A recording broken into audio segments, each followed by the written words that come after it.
Hi, I'm looking for a starter solenoid for a 1990 Ford F-150. You can just hold on 1 second. Give me 1 moment. All right.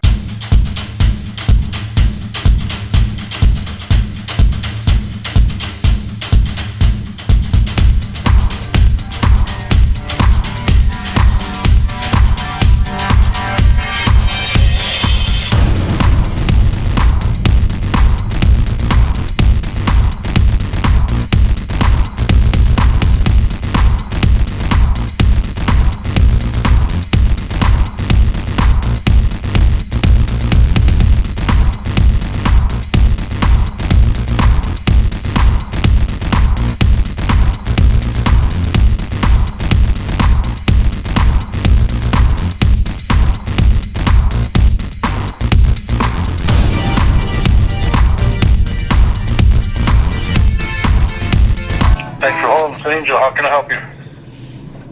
Hi, I'm looking for a starter solenoid for a 1990 Ford F-150. 1990 Ford F-150.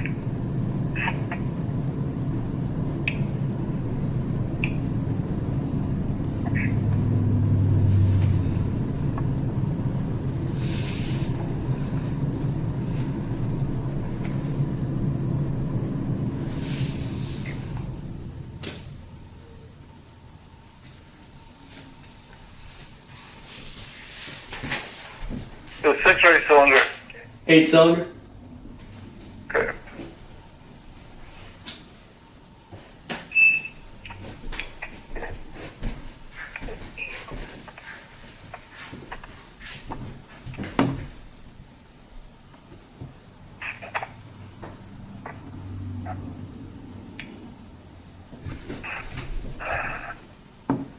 I have a Duralast in stock, has a fender mounted for a limited lifetime warranty for $24.99. All right, I got the goods. I'm gonna pull the car in and show you how to do this.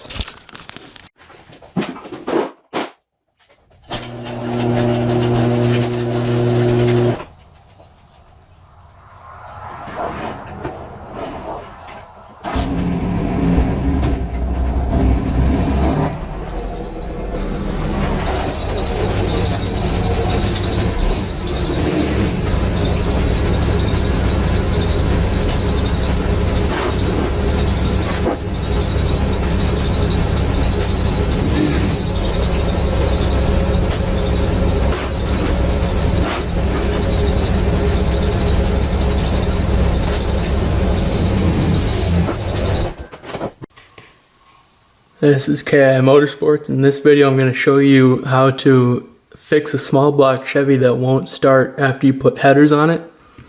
And what it is sometimes is the header is so close to the solenoid on the starter that it cooks it, and when it's hot it won't kick the solenoid on. And the quick, dirty, easy way to fix that is to get a remote solenoid. This one's off of a 1990 Ford F-150. I got it from AutoZone with a lifetime warranty. So I guess I'll go through that real quick and show you how I'm going to set it up. So I'll show you how I make the cables first. And on these cables you only want to peel back the sleeving as much as it'll go into the terminal.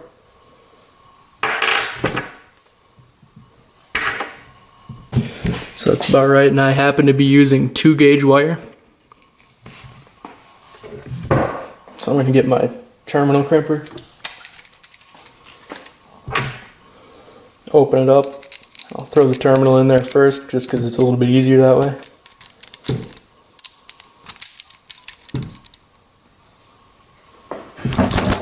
Let's see if I can get this on camera. It's going to be kind of hard. I didn't do a very good job on this one, but it's the ground, so not super worried about it. And what I'm going to do is throw this carriage bolt on. Do it on this lug.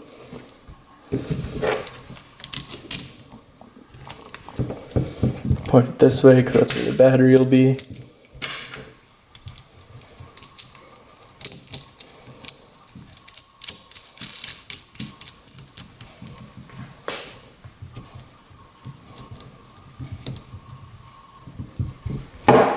Alright, that'll be the good hard ground. It's not going anywhere.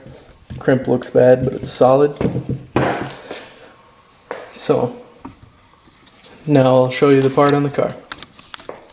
So, like anything electrical, pop the battery cable off first.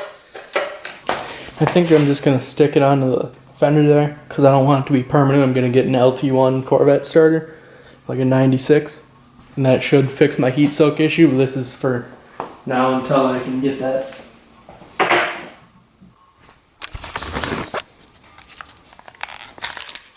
Got the Sugru.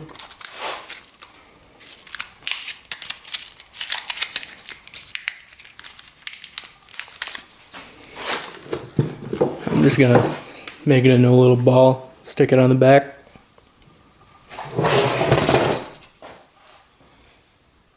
I'll just stick it on right here.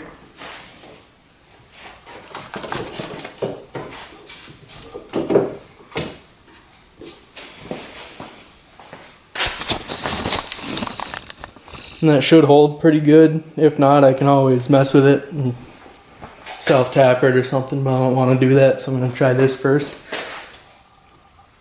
And the first cable I'll make is going to be the ground. I want to leave a little bit extra on it.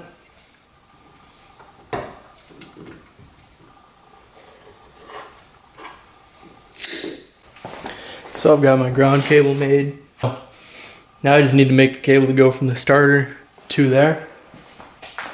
I kind of got a feeling it's going to use pretty much most of this 2-gauge cable I got. I already put one end on it, so I'm just going to hook that on right now. I'll grab the ratchet for whatever size that is. Now that that's cranked down, maybe the Sugru wasn't the best idea. Hopefully it sets up fairly quick so I don't have to keep messing with it. Get all this extra ground cable out of the way.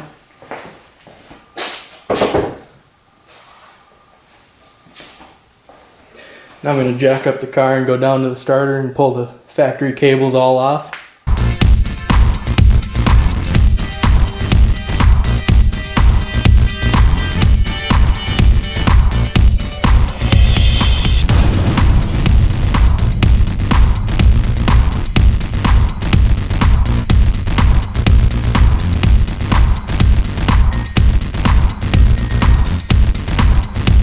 Alright, I got the wires taken off the starter, so I'm going to put them on the solenoid. And then I'll figure out how long I need to make this thick gauge wire and send that in. That's nice and snug. Now I have the original wire to put on the S terminal on this solenoid. Alright, now I'm going to make the first side of the hot wire to go from the solenoid to the starter. So I've already got this one bared off. I'm going to take this, hook it up to the solenoid, and figure out how long I need to cut it for the starter.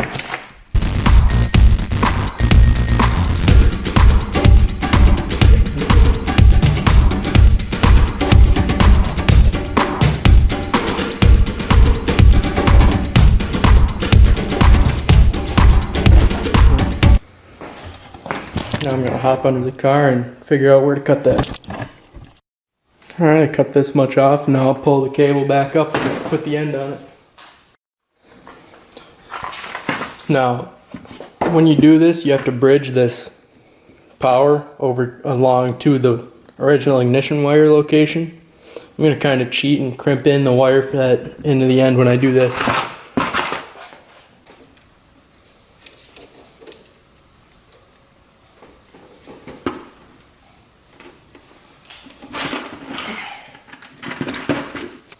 Oh yeah, that's solid. Definitely don't want that falling off, because if these wires fall off, I can fix it pretty quick. That I gotta get under the car. So I'll send this under, hook everything up to the starter, and then we can give it a little test fire. Alright, you can see it. I got the big wire on the lug, bridge it over to the small one so it'll kick the starter over. So I'll take you back up top and we're gonna test it out.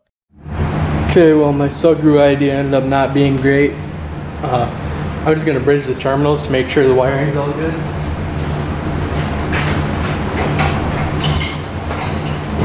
And then if this is good, I'll check the ignition switch.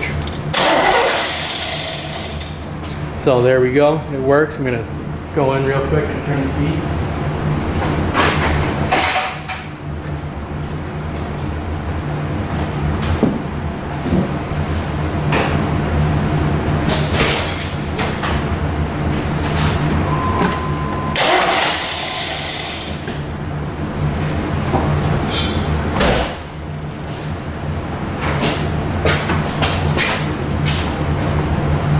Alright, and there you have it. That's how you fix, in theory, a small block Chevy starter that the headers are getting the solenoid too hot and it won't kick over.